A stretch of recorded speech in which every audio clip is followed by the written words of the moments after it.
Hello, and welcome to another edition of our Heart to Heart podcast.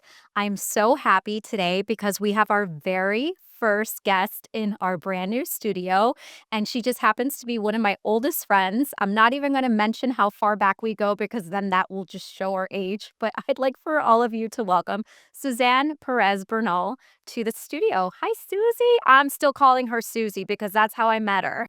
That actually clues people into how long I've known Nikita Susie because I don't go by it as often anymore.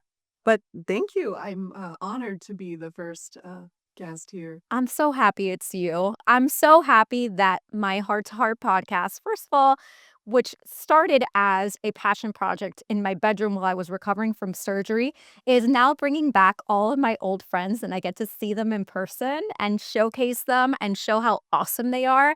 And you are just like, oh, for me, it's because I see you just crushing it out there and I'm so proud of you. And I don't think it was on our bingo card 30 years ago that we would be shooting a podcast in the middle of Coconut Grove. No, this has actually surprised me quite a bit. More for you than me, actually. That is funny. Well, I'd love for you to be the one to introduce yourself, and please don't be shy. Okay. Okay. So I'm Susie. Susie, not Suzanne. So I have owned a communications agency for the last 10 years. And I have been in public relations for, this is going to age me, 20 something years. And I actually stumbled in on this industry. I had no intention of, you know, doing PR in any capacity. I actually thought I was going to be the next Barbara Walters. Did you really? Diane Sawyer, maybe. Yeah, then we should be switching seats. I know. So yeah, it's interesting how life kind of took its twist and turn to do this. And I actually don't mind being behind the scenes, frankly, even though today's a bit of a different forum. But yeah, it's been really exciting to be in this industry. I mean, gosh, when I started, there wasn't even social media, and today social media is like becoming more basic, Right. and intended that Right. sort of programs, and now between AI and experiential marketing and influencers, and that whole industry has exploded. That often it's kind of hard to keep track Of course. of happening in the world. Of course. Another thing you did not foresee on your bingo card 30 years ago. Definitely. Yeah. And in today's fast moving environment as well, right? Yes. It's just crazy. Well, please give us a little bit of your background. Part of the reason why I think Susie, I'm still going to call you Susie. Okay. Well, part of the reason why I think she's just outstanding and awesome, apart from being like a wonderful friend, is you seem to have it all together. You do it all. You've also got a husband and 3 kids at home, and you're managing your little empire here in your PR world. How do you do it all? I'm so happy that you think I've got each other, because I really don't. I mean, it's I don't even look at it as balancing. It's just kind of figuring out what will fill the cup on a certain day, whether it's juggling everything at work or with my kids and my family, or friends. I mean, that's really important to make time for friends and me time. Yeah. I love to exercise and work out and Sure. and whatnot. But yeah, it's there's no such thing as balance. It's just kind of finding the right rhythm. Right. And some days are great, some days are good, and then some days I'm losing my mind. I mean, honestly, I don't think that anyone could say that you could do all of it without giving something. Right? Sure. How old are your kids right now? My kids are 10, 7, and about to turn 5. So you're still very much In the thick of it. in the thick of it, hands-on, make a meal, clean a meal. Oh, yes. Yeah. Yes. I was actually just telling someone that with school now, it's been a lot of, a different tone in the morning. Sure. Get ready, move, hurry up. Yeah. So, it's adjusting to Oh, I hear you. constantly, not only with our age, but with everything going on in our lives. And their after school sports and, the train of birthday parties that they attend on the weekends. It's never ending. Never. I hear you. Well, I want to go back to your origin story. I know that you never expected to have a career in PR. So before PR, you mentioned you wanted to be the next Barbara Walters or Diane Sawyer. What did you study? So I studied journalism. I actually was in broadcast journalism. I switched to print journalism last minute when I realized I was going to go more toward the PR route. And then I did a double major in English, which I will not be advising my kids to do. Really? Yeah, kind of the next phase of education for them. I mean, I think that I've grown up so much, I've learned so much, and probably would advise them to be more in the business route. I actually ended up going back to get my MBA, which was really, I mean, so valuable for starting a business. And that's really where I found the niche of, what I liked about entrepreneurship. And it was very helpful because in the communications industry, you don't generally take classes on accounting and global finance. Right. So it shook things up a little bit for me. Sure. Hey, my friends, it's Christy from Heartful Living. I wanted to share something special for my friend, the olive oil hunter TJ Robinson. He runs the Fresh Pressed Olive Oil Club, where members receive small batch, rare olive oils flown in fresh from award winning family farms around the world. Oils you simply can't buy in stores. To welcome you, he's offering a $39 bottle for just $1 shipping. To receive this offer today, please go to my website, heartfulliving.com, and sign up. It's a taste of what the club is all about, and the perfect way to bring intentional, heartful living right to your table. So what was that aha moment for you that said, hey, I think I'm going to go into this avenue and do it on my own? So, I mean, first and foremost, I realized I didn't want to eat ramen noodles in a minivan and, a podunk town. I mean, that's the reality of the situation, right? Yeah. Jean shorts, like hanging Yeah. down that, Yeah. I just, it wasn't for me. And I knew that I wanted a family. And I thought that lifestyle would be very difficult. I'd have to put a lot of things aside for it. Do I think I could have done it? Absolutely.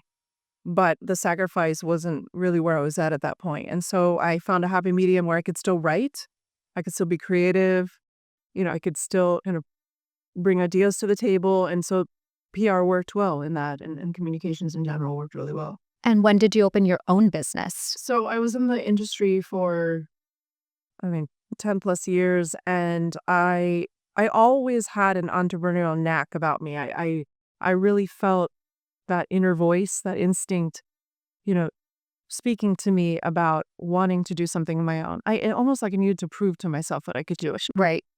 And so I have this mentor who is very successful in business, works with his father. He has many types of businesses, real estate, investments, whatnot. And I had been dabbling with this idea for years, kind of with that inner itch. And one day I was, visiting him, we're talking, and he said to me, what are you so scared about? What's the worst thing that can happen? You just go back to getting another job. And it was such a simple statement, but it just dawned on me that, aha, yes, that is so true. I could. I didn't have, lack of confidence to get a position and kind of know what my value was. It was just more of taking the leap, getting to that point. And you have to feel ready to do it. Ready enough, at least. No one's ever 100% ready. Was I nervous? Yes, but not enough to deter me from not doing it. I really was confident that it's something I had to achieve, even if that meant failure. It really wasn't going to be failure, Sure. no matter what. Sure. On Heartful Living, I like to break taboos and talk about things that people don't necessarily want to bring to light. But I feel like that is raw and authentic. And I have to ask, when you were going through the process of wanting to do things on your own, did the idea of having a two-income household, if that was your situation, have any weight in that decision for you? Frankly, yes. I mean, it did in the sense of I had one child already.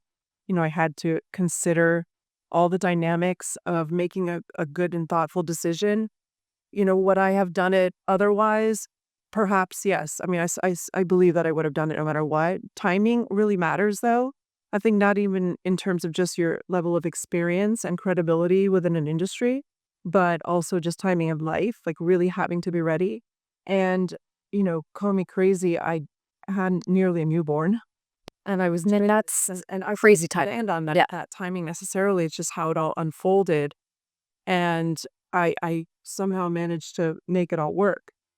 But I believe that the decision was more fluid because I had the two-income household. I think if I didn't, I really would have had to do a different type of financial planning over a period to really Sure. be ready to take that risk. But I'm very confident I still would have done it. And your husband was your number one supporter, I assume, from day one. Yes, because I think he felt the itch. He felt where I was at, working for other people and, certain limitations I had, or at least I felt I had. And so, he's always been a big supporter of me and really wanted me to get that itch out and Right. see what it was about. So obviously proved to be a good intuition mutually on that. That's amazing. What was it like starting this entrepreneurial endeavor in a woman-led industry like? And also, can you tell me more or less what year this was? Was this pre or post It pandemic? was 2015. Oh, so really at the nowhere near. Nowhere Okay. near with Okay. insight, Okay. thankfully. Okay. Do you think it was easier at the time because it was pre-pandemic for you to step up? You know, I no, I don't really think it changed the game. I think that within the industry, the communications industry locally, there was a process already starting of kind of the change of the guards a bit in terms of generations coming forth. So, interestingly enough, we really haven't seen many come into the industry since. I mean, there's been a couple, but have a large enough footprint here Yeah. to build what we built because we're at 17 people now. It's taken a decade to really get that. It just started with you, or did you have a partner when you started? With me and my business partner, Vanessa Fioravante, who's also one of my best friends. And we had worked together prior, so we had a great professional relationship that has flourished into her being like a sister to me. And honestly, we started at my dining room table. I love that. I mean, and it was scrappy. I am scrappy. And so it was just figuring things out. And, it can be very overwhelming when you start a business. Like even the nooks and crannies of the technical aspect of filings with a state and getting your paperwork in order and accounting and taxes and legal work and whatnot. But I really looked at it as like, okay, this is a step-by-step process. You can't figure everything out. And mind you, Sure. this is before ChatGPT or any AI was existing. So you had to really think more for yourself in a Right. possible way. And so, it was a lot of time just learning Yeah. and really going one by one and not being afraid of it. Is it overwhelming? Yes, there's so much to do start a business. And I actually we started a digital marketing arm of our company this year and I had to kind of get into doing all that again. And so it's actually ironic in that sense because I was laughing to myself internally of, I remember what it was like 10 years ago to do some of this. Yeah, no, and I have so many questions about technology and how fast-paced it's become. I think post-pandemic, it's just accelerated at lightning speed. But from 2015, when you started your firm, to today, there has been so many changes. And like you said, the introduction of artificial intelligence. Is that hurting your industry today or helping your industry today? And what does that mean for future PR firms in the future? So it's not hurting it. It has actually improved efficiency. I mean, I use it regularly. I'm not Yeah. afraid of it. I'm constantly testing it. I think from a productivity standpoint, I welcome it. And it's interesting because, we have client partners and just people in the industry or people even in general business, and they fear it. Yeah. And, they obviously haven't dabbled enough to see the benefit, but Sure. it's not impacting us in a negative light because so much of our work is human capital and so many industries really have that. So with that in mind, there's this emotional intelligence element of humans and really what they bring to business that instinctual aspect you can't eliminate in the process. So I welcome it. I welcome whatever it's going to evolve into because no doubt this is just the preliminary, We're just in the first phases of it, really. yeah, and it's Yeah. already blown us, into a whole new realm of Yeah. tech. Do you think that digital marketing is just going to get easier for a PR firm with the use of artificial intelligence? Or do you still see that people are going to have to grit through it like you did in 2015? So I think yes and no. It's definitely going to be more fluid that somebody could understand the data more, I think that you're still going to need that upper level strategy. Right. What do I do with all this information? Okay. What do I do with the data that comes forward, and how do I create something from it? 'Cause Sure. it's very easy to try to interpret it, but then how do you actually put it into place and implement it? So Sure. And your firm is keeping up with the technological times because now you're opening this digital marketing extension to your firm. Would you say that your clients today are coming to you more and more for a digital media presence than traditional, like in a magazine or civic marketing, as they used to call it way back then? Your presence at events and whatnot. How does that change for you in your role today? So I think that we still have the traditional folks Right. that, depending on the demographic they're looking to target, you know, they need to be in those, old magazine glossy newspaper or magazines rather and newspapers. But, you know, we're all moving digitally. Right. I am like 99% digital in my own life. Right. And so I think that there is that evolution toward that. And really what we're seeing in most businesses is that they want to be fully integrated. So not just one or the other, but they really want to tap into various elements of communication. So if it has a digital marketing, component to it, it may also have a bit of events or may also have some influencer relations. So it really depends. It's quite customized to their needs, but everything's going digital. I mean, we can't deny that. That's crazy. Even when I was in college and a bit after, I was a business reporter at Miami Today newspapers, and they're all digital now, and they used to not be. I mean, I have like 50 copies in my house somewhere buried. I know. At Heartful Living, I believe in building a community, not just a brand. The partners we feature aren't just sponsors, they're part of our tribe. Kindred spirits who walk alongside us in this journey of intentional and joy-filled living. From soulful products to meaningful missions, each one is aligned in both heart and purpose. These partnerships are about more than collaboration. They're about connection. And if you're a brand, a creator, or a business who shares our values, we'd love to hear from you. Let's create something beautiful together. Visit us at heartfulliving.com to connect and become part of the Heartful Living story. Can you imagine how different our school days would have been with the integration of technology that there is today? We would have come out of high school ready to take on the world day one. Encyclopedias anymore. Can you imagine? And we don't have to go. Diaries I anymore. know. So, yeah. Long gone are the days when we would go to the library and use the card catalog to find something for a research paper. I'm not going to lie, I actually got my children library cards. Did you? It was because I'm like, we should go to a library and experience it. And so they were flabbergasted by the fact that there's so many books there. We took some out and it was a great experience, but no one's itching to go back. I mean, Right. But I wanted to have that because I remember when I was younger going with my grandmother to a library Yeah. in the summertime. And I thought that they should also understand you don't have to buy every book. It just, Right. Right. So you have a really nice ratio of young to older people, as I say, at your firm.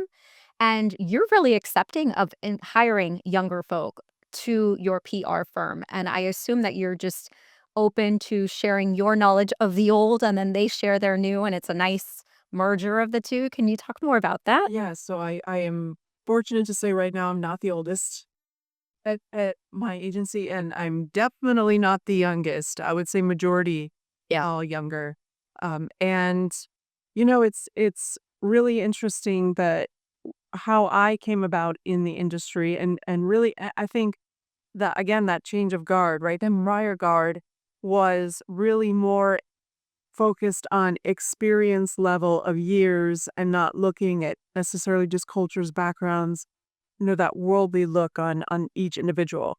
And so our attitude's always been that everyone comes from a different walk of life, and we need to embrace that because their perspective, again, their experiences are what are going to bring to the table great things to happen that other people aren't doing. So, we don't shy away from individuals sharing ideas or, being creative and coming up with ideas. I mean, we have somebody in our office who is obsessed with TikTok and is always like, oh, I saw this on TikTok. And then next thing you know, we're translating that into something that's more corporate for a law firm. And so we're marrying these worlds that did not exist previously, and we're embracing it and accepting that. I'm the first one to say I don't know something. Do I want to learn it? Yes. May I learn it the same way as them? Maybe not Yeah. fully to that Right. extent. But, I want to accept their knowledge because there is a point, particularly because of the acceleration of technology, Yeah. where anyone's not going to be able to keep up Right. with that transition. Sure. Yeah.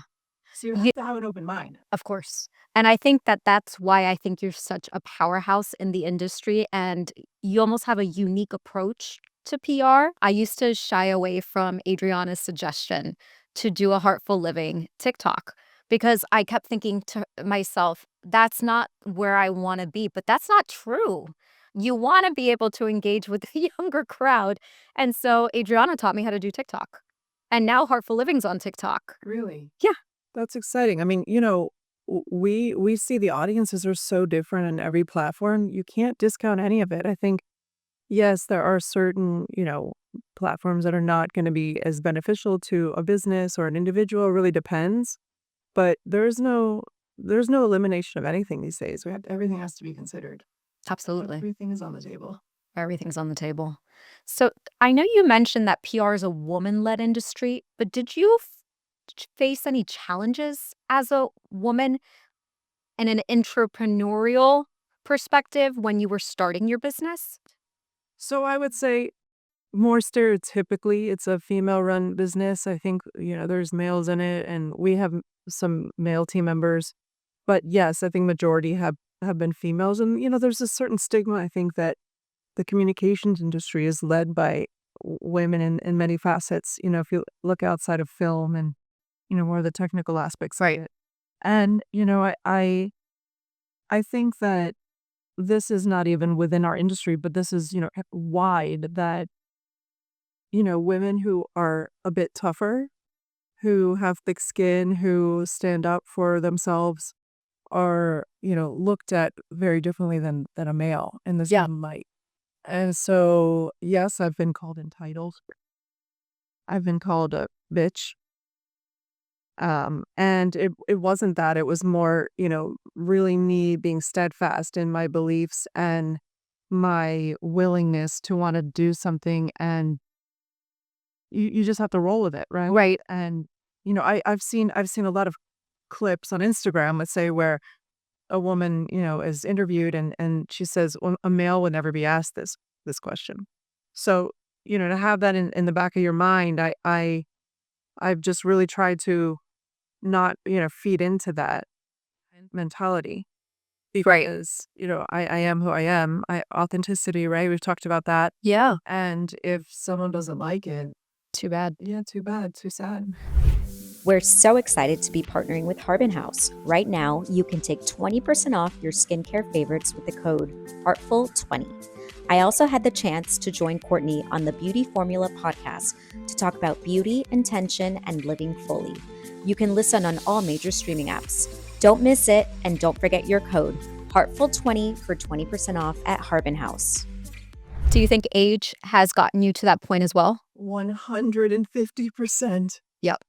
I remember being younger and being more nervous and in the conference room.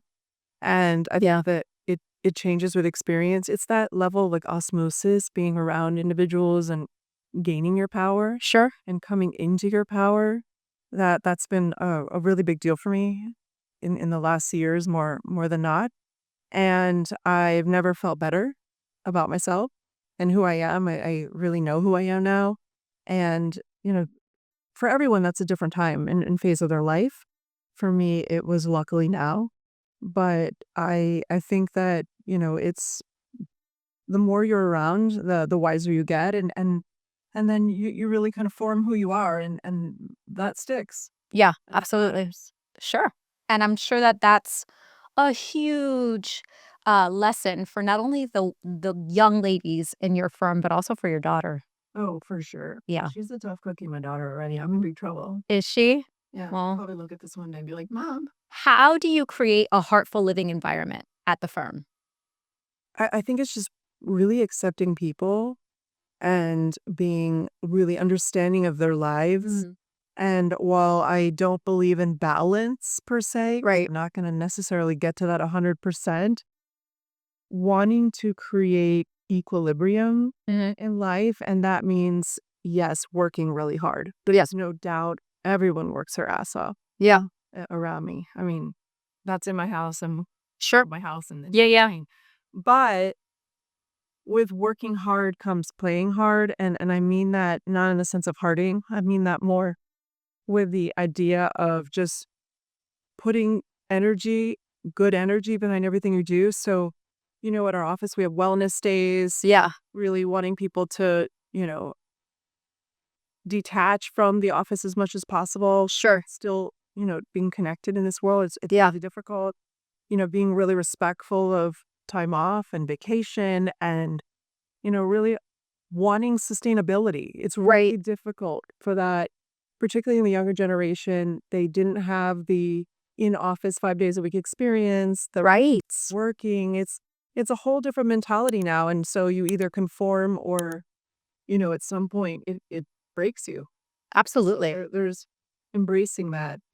Yeah. Was it easy for you being a 9 to 5er, 5 days a week in your old PR life to adapt to a hybrid model with more remote freedom? Or did you have a tough time knowing when to turn off, per se? So I am a unique individual that I never turn off, but I know the idea of turning on, turning off, and obviously boundaries, which are really important. But I transitioned really well because, frankly, I had that like everyone, we had the adjustment of actually COVID and lockdown, and Right. we had to do it, and balancing to some degree the family life and work life. It transitioned naturally for me into the remote and kind of that hybrid model. Yeah. I love being in person in the office. I love it because there's just a great synergy with everybody and you build relationships. I mean, since I'm in public relations, it's so imperative to It's so important. be around individuals, but I also enjoy lack of commute, you know, being probably more productive, Sure. behind a desk. Sure. And then frankly, I'm running around anyway, Yeah. in my life. So I don't feel it. But I think that the new generation wants that flexibility. Sure. I can't say I blame them, to be quite honest, because they don't know any better. They don't. Yeah, I don't blame them either. I think that it's the best of both worlds Sure. in a sense. Yeah. I mean, I'm sure in 60 years, they're going to reassess this situation and probably send everybody back to the office, you I know? mean, who knows? I think there's definitely a movement toward the office more. Yeah. But I think that it works depending on your industry. It sure works how it works. And, I know when people aren't Working. working. No, I know. It's obvious. Yeah. Yeah. So, what are you hoping other women in business will take away from the story you're telling today? So I think that anything's possible. I really do. I don't think anyone should put personal boundaries on themselves of what they can and can't do because I really don't believe in failure. Hmm. It's always a lesson. I think that, everyone makes mistakes. No one's perfect. And, what sets you apart is how you learn to pivot and figure it out and try to still be a good human at the same time. And is that challenging? Yes. Yes. Right? It's difficult, but I think that, it's possible. Anything's possible. Yeah. I agree. I'm sitting here and you told me I never thought I'd see you Yeah, here. we're sitting here in the first film podcast for you. It's anything's possible. Yeah. I love that. So, what does heartful living mean to you today as opposed to 10 years ago? Wow, that's a deep question in the sense that heartful living for me is authenticity and being myself. So am I difficult sometimes? Yes. Am I stubborn? Yes. But I also, I try to be open-minded. I, try to be self-aware. That's a huge trait that's important for anybody throughout life. And trying to have gratitude. Try to have gratitude and practicing that and really just not being afraid to show myself who I am and what I stand for. Well, knowing you for over 30 years, I can attest that you've always been authentic. Told everyone. 30 years, folks. Well, 30, 25, somewhere around there. We're climbing up there. We're climbing up there. Well, I can't thank you enough for coming here today and being our first guest on the Heart to Heart podcast in person. It is so great to see you. I hope you come back. I would love to. I have this vision where we all come back in this room together, all 9 of us. Like Jackie, Magda, everybody. I don't know how we're going to fit. Do it. I love it. It'll be a bigger studio next time. Your lips to God's ears. Thank you so much for coming today. Mwah. Bye. Thank you guys for listening today. Remember, we're streaming on all major podcast streaming apps now. So take your pick. Spotify, iHeartRadio, Apple, Amazon, you name it, we're there. See you guys soon. Bye.